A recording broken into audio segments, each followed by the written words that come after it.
Hello, everyone. Welcome to the Open Educational Resources panel.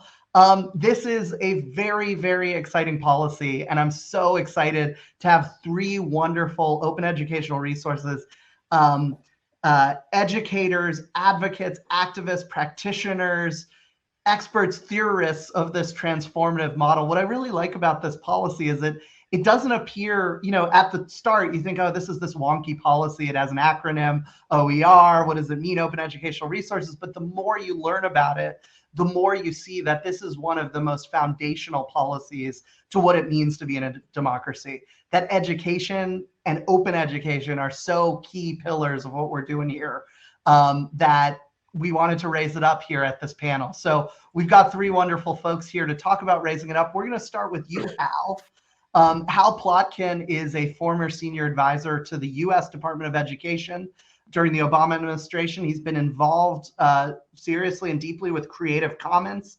He's been an advocate for decades for what was originally called public domain learning materials and now is under the umbrella of open educational resources. So Hal, why don't we start with you could you start by sharing what open educational resources are? And in doing that, how did you come to be involved in the solution? What is the problem that these are solving? So a little bit of your journey and a little bit of kind of exposition on what this policy idea is. Well, thank you so much, Pete. And I want to be really quick because I'm eager to hear from Nicole and Graceanne, and I know that they have so much to convey that's important, and they've both been important leaders. Nicole, I met as a student leader maybe 15 years ago now, and played, I hope, some role in encouraging her public service career.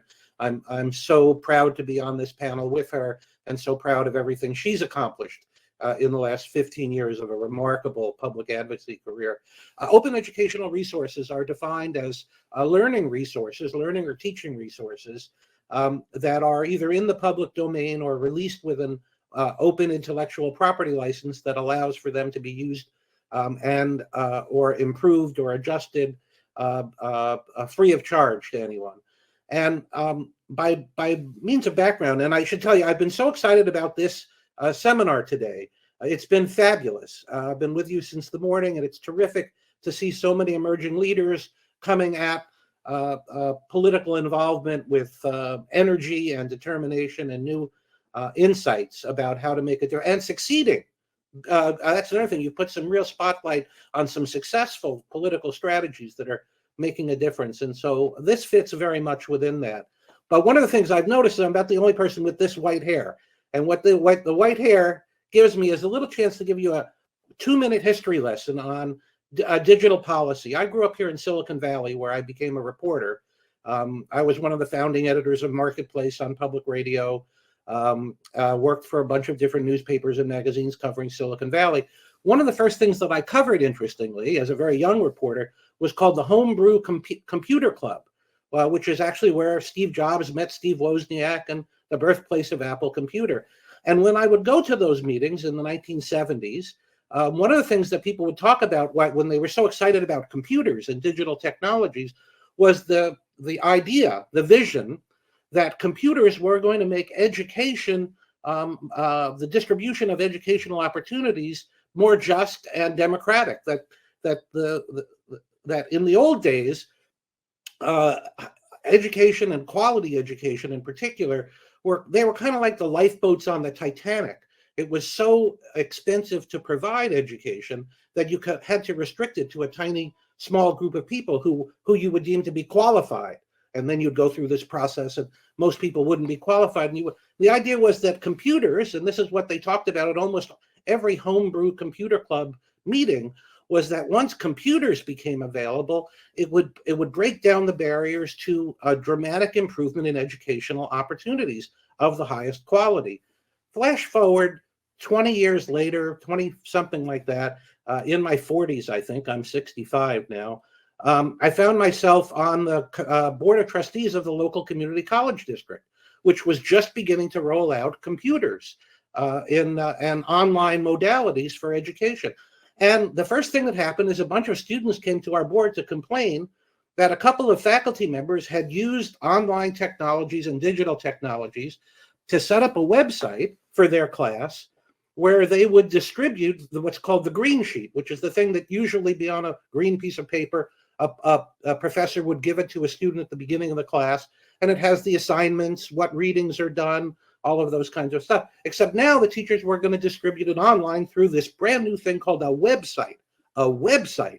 And they were going to distribute their green sheet. The one difference was, to get access to this professor's website with their green sheet, each student had to pay $25.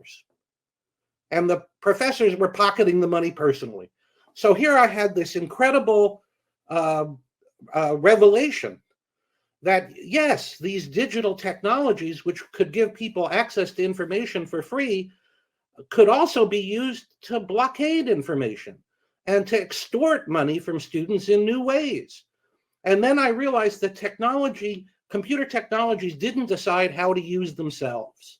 That computer technology, they're just like a hammer. You know, a hammer is a dumb tool. The hammer doesn't decide whether it builds a house or whether it knocks down a house. So the role of policy is to determine how technology is used. So what we set up at Foothill De Anza at Community College was the first policy in the country that said we're going to use computer technology, digital technologies, now like 20 years ago, to support faculty members who want to create or improve free open learning resources and make them available to students as substitutes for the commercial costly textbooks that they're otherwise forced to buy. And that work led to me being appointed to a senior policy advisor position in Barack Obama's administration. It led to a very productive partnership with once young student activist Nicole Allen, whose work has contributed massively to saving students already $1 billion that we've measured. So I think maybe it's a good time to let me shut up and turn it over to Nicole and let her talk about some of her incredible accomplishments in helping to lead this field since we first found her as a student PIRG activist.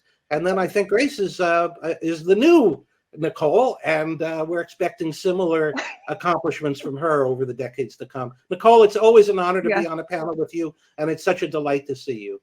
It's a delight to see you too, and thank you for your kind words. I would actually like to defer the floor to Graceanne because it has been long since I could call myself a college student, and I think it's important to hear that perspective first. Wonderful. And I'll do a quick intro for you, Graceanne. You are the Open Textbooks Coordinator at Student PIRGs, the Student Public Interest Research Group at, I believe, Florida State University, where you are fighting for open textbooks and against kind of profiteering, exploitative textbook policy. So tell us a little bit about how you became involved in this and what, in doing that, tell us a bit about the problem that open educational resources is solving in a really visceral way that you're experiencing as a student right now. Yeah, absolutely. Thank you so much for the introduction, Pete. I really appreciate it. And for deferring to me, Nicole. With being a college student, the experience you gain in person, sitting in a classroom, seeing students walk up to the professor at the end of class, asking if they're truly going to make it through this class during the drop ad period is something that kind of shocks you coming out of high school. Like most things that you get in a public education system, you get the textbooks provided to you, whereas in our college courses, there becomes a great divide between the students who are able to achieve their true academic success by being able to afford their textbooks, and then students who are taking on extra hours to work, having to have one-on-one sessions with the professors simply to get a passing grade in the course because they can't get the bare minimum materials. And in recognizing this problem, like many of you have today, our textbook affordability team at PIRG was very cognizant of the issue of inequity on college campuses and recognize that these exclusionary course designs need to be exposed and shared. However, we also recognize that just sharing the statistics about the hardships that students endure isn't enough. And so to tackle the challenge of affordability, the dominating solution, as Hal mentioned, is open educational resources and getting those on college campuses. And so FSU has taken on that challenge personally through our library department. And the biggest issue we've faced, especially as a student force coming to faculty, asking them to switch to an OER format, is that switching the course design, one, is a huge time commitment for professors, and then two, professors have an attachment to their current course models. And so To effectively overcome these barriers, universities have been able to create OER grant programs where professors are compensated for switching their format of their class to be structured on an open course materials format. But grant programs alone having funding doesn't necessarily mean that they're going to be successful off the bat, because they have the big monster of fighting the tyranny of the textbook market currently. And there's a culture surrounding that on university campuses that also needs to be addressed. And so to help faculty be more welcoming of OERs on campuses, we've recognized that awards for faculty has been a great way to create a cultural shift. And UMass has been a great example of this. They have a program called the OERskers, like the Oscars, where professors are commended for their textbook affordability efforts. And then something that FSU is currently working on is recognizing textbook affordability efforts through tenure and promotion for professors. And then another way to add incentive and a key in easing the transition to OER in courses is to have experts on OER application on campus. And for FSU, that's our library OER committee. But although they're passionate and thorough in everything that they do, our grant program needs a full-time employee. And that means we need money for a full-time employee. And so like many schools, our grant program is underfunded, and that means staff as well. So to get more funding and kind of to appeal to the idea of having more institutional backing for our OER programs, we believe that statewide OER grant programs like California, Colorado, and New York have is a great way to not only incentivize professors monetarily, but to offer recognition through the state government that OER really is a solution that can be the change to textbook and affordability for students. And then one more thing I wanted to mention is right now, student PIRGs, we are working on a research project to figure out what is needed in an OER program financially and institutionally to make them successful. So we're hoping that this research will help guide the creation of successful OER grant programs, as well as inspire OER funding once the equity and inclusion achievements of even the smallest OER grant programs is recognized. So thank you. Thank you so much, Graceanne. And so this is getting at kind of how the idea works at a school level. So, you have all these professors charging for, forcing their students to get this textbook. It's proprietary. Everyone's paying for it every time. When we have technology that can transfer information after writing it once to everyone, mostly free of charge. And there are interesting ways we could flip this around to help build up a commons that allows everyone, to contribute to this and have access to it.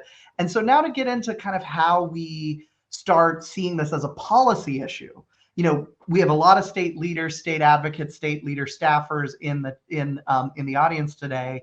What are ways states the question is, what are ways that states can help support the growth of the OER Commons? And we have one of the nation's leading experts on this here today, Nicole Allen at SPARC. So would love to hear, if you want to tell a bit about how you got involved in this, but also what SPARC does in promoting model policy on this. Let's get a bit into the nuts and bolts of this issue.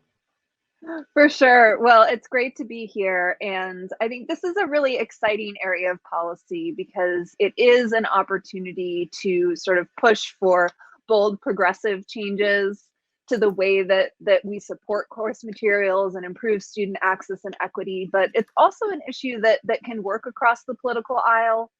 It's a solution that we have worked with numerous states and at the federal level to get bipartisan support for. So there are lots of ways to use policy to advance open educational resources as a solution to challenges related to the cost of college, making education more effective, providing more empowerment to teachers and students. So in terms of the things that are happening on the policy front, I did drop the link to our state policy resources into the chat. So there's a lot more information about all of this there. But just to run through a few trends that we're seeing. So first of all, at the federal level, the biggest thing that's happening is that there's actually a federal grant program called the Open Textbook Pilot that gets about $10 million a year and supports projects in states that create open textbooks to save students money. It's done a lot of really amazing things. And then at the state level, there are also a number of grant programs that states have invested money in, everything from Oregon to Massachusetts to Texas. North Dakota invested money in an open educational resources grant program that supported faculty to use these materials. And their state auditor actually found that it saves students 10 times the amount of money that the state invested in terms of textbook costs. And like, tell me an area of higher ed policy where there is an actual return on investment in helping to reduce education costs. So there's also a lot of really great model states. I think Colorado is a great one to point to. They've had a sustained OER program where they created a statewide council with their public higher ed system where they coordinate. Because one of the great things about open educational resources is once you create it, everybody everywhere can use it forever for free. So if we connect with each other and help share information about what's being used where, it can be helpful in using those resources more effectively. And Colorado's approach to statewide coordination that is grounded in state legislation is really helpful. And the state actually just did a really amazing thing, which is to fund their OER program with $1 million a year for the next 5 years. So they're really able to think strategically and long-term about not just how do we replace expensive textbooks with OER, but how do we start thinking about course materials as part of the infrastructure that we use for teaching and learning. And on the flip side of this, though, there's also a lot of pushback from the publishing industry. So I saw a comment in the chat about putting textbook costs in tuition. And actually, that's what the publishing industry is trying to do. So it used to just be students had to buy expensive print textbooks. But now what they're working to do is actually put sort of hidden fees into course registration so that when students register for a course, they get automatically billed for the digital textbooks.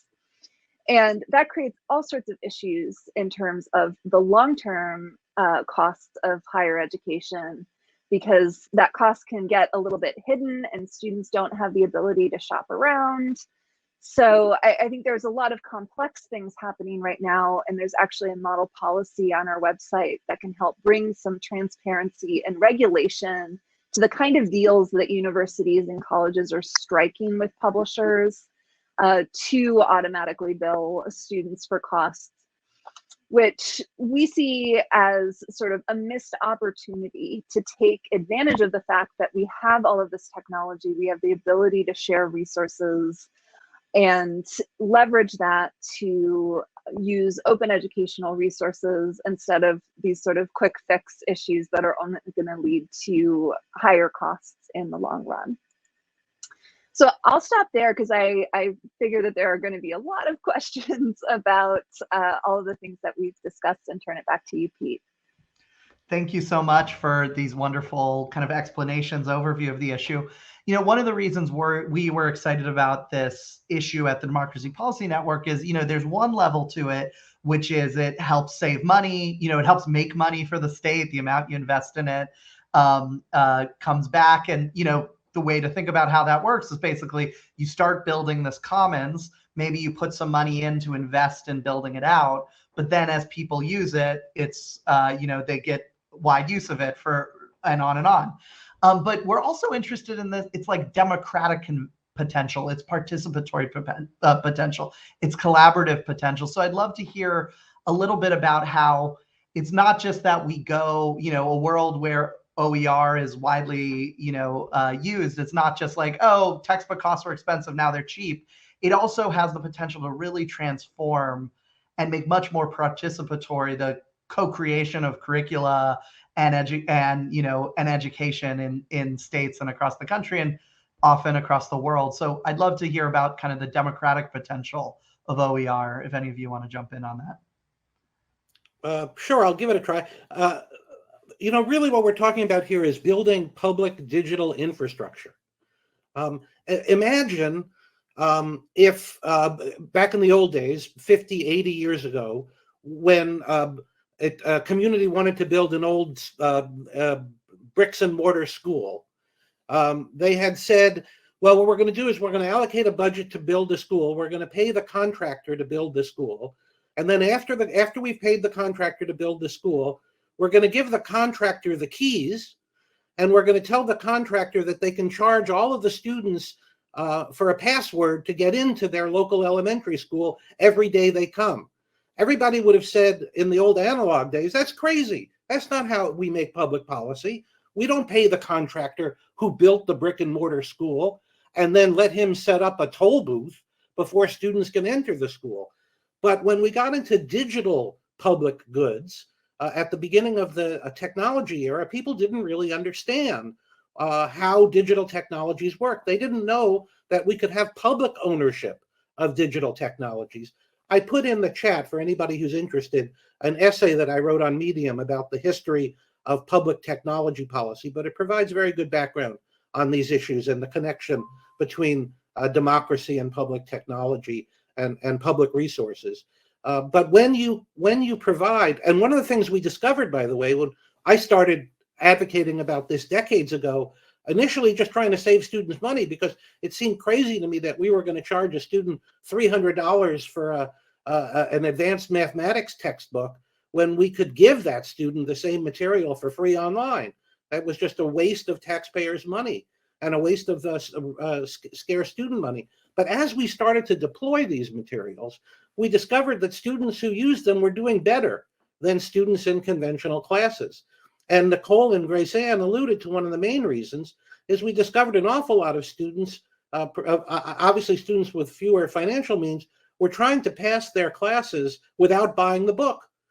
And then we'd get these statistics at the end, which would show that minorities and people like that were failing classes, and it must be something in their home life or, something about their background that makes their college. No, they couldn't afford the books.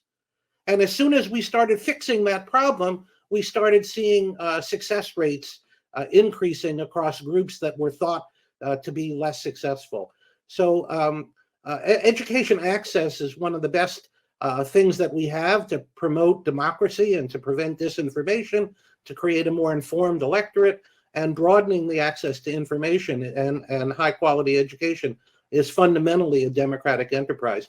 I want to let the others talk, Pete. Before we get done, I have some practical ideas. I've been listening all morning, and I know there are many people running for office on this feed today, and many elected officials who are participating across the country. And I'd like to provide some practical ideas for policy interventions that people could implement or propose in their campaigns that can win bipartisan support, can accelerate the support of this growing movement. Let me throw it to Nicole on one question. We'll circle back to you, Hal, on those practical things at the end.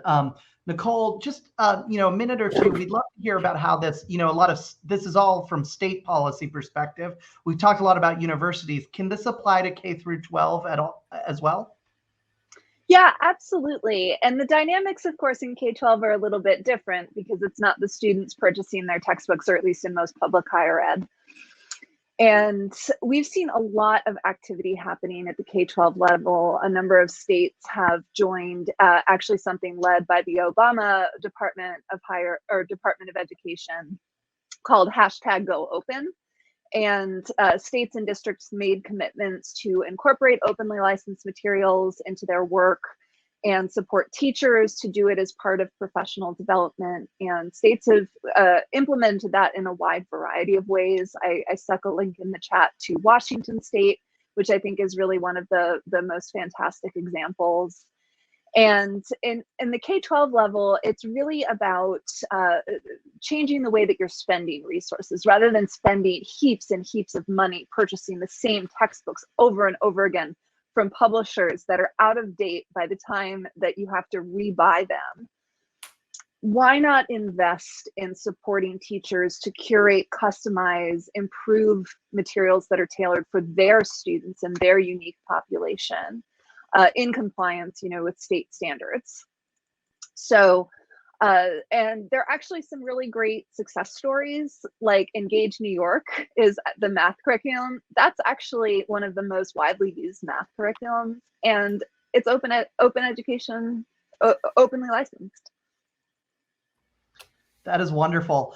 Graceanne, I'm going to give you the last word at the end of the session, but quickly to Hal on, 1 or 2 minutes, Hal, on some practical, policy interventions that you want to raise up during this. And if we don't get to any, we'll drop them in the chat and do them in the follow-up email too. Sure, and I would encourage anybody who's running for office or holding office to reach out to us afterwards. There are Nicole's organization, SPARC, often provides technical assistance to political figures, public figures. ISKME, Creative Commons, we're all standing by and ready to assist you offline in sharing with you policy interventions that have been successful in other places. One of the easiest sells on a political dialogue level, the resources that Nicole was focusing on. Here in California, Governor Newsom just appropriated $115 million to create open educational resources that can be freely used by anyone in any other state. So if you're running for office in Texas or Oklahoma or Massachusetts or wherever, you can talk to your voters about setting up a local task force to explore and to create a plan for how your community can benefit from the open educational resources that other communities have funded. You don't need to step forward with a big budget at this point. The resources are already there. If you need a math textbook for K-12 or for community college or higher, it already exists. We already have some great products that are free and freely available. We don't have a marketing budget, unlike the publishers. So we can't market these materials. We need political activists to be our marketers, to build public digital infrastructure. So there are a lot of things that you can propose on the campaign trail that won't cost your community a dime, but that will bring benefits into your community. And we've discovered that when you talk about it that way, you can win not only support from Democratic activists, but also from conservative activists who are often convinced that, all the Democrats want to do is spend money. No, this is a policy where you can spend almost no money or no money at all, and you can bring substantial benefits to your community. So working with the existing organizations, SPARC, Creative Commons, ISKME, the Institute for the Study of Knowledge Management and Education, all our contact information is listed here. We can provide you with policy ideas that you can implement at the local, state, regional, national level that we know now have broad bipartisan support, but not enough voters have been informed about them, and it's a great way for people to win votes. Thank you, Hal.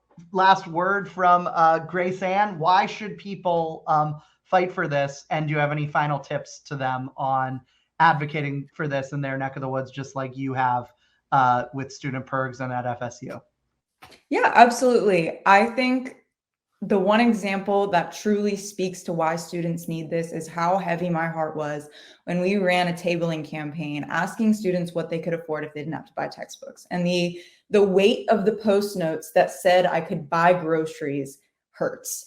It's sad for students. And it truly is not just an inconvenience anymore how expensive textbooks are. They're a competitor with the basic needs of college students. And so from that point, recognizing that there is a need for textbook affordability, to go from there either as a student or as a state advocate, at a local level, at my university level, it takes identifying what stage your school is at.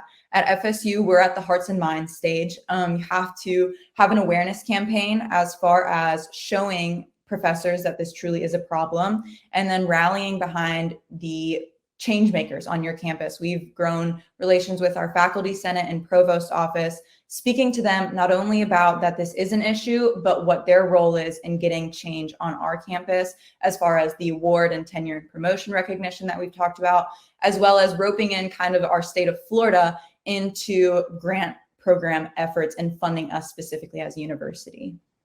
Thank you so much, Graceanne. There is a poll under polls on the right. If you fill that out, we will add you to an email list to keep you in touch about OER. Graceanne, Nicole, and Hal are all available to be contacted. I'm sure they're excited to help you fight for this, as well as the groups mentioned by Hal: SPARC, Creative Commons, and ISKME. So thank you, everyone, for joining us to talk about this transformative tool. On to our next panels on, in similar spirits, public medications, another story of open commons, and 100% democracy, another story of deepening democracy. Thank you, Hal, Nicole, and Graceanne, and everyone who joined us today.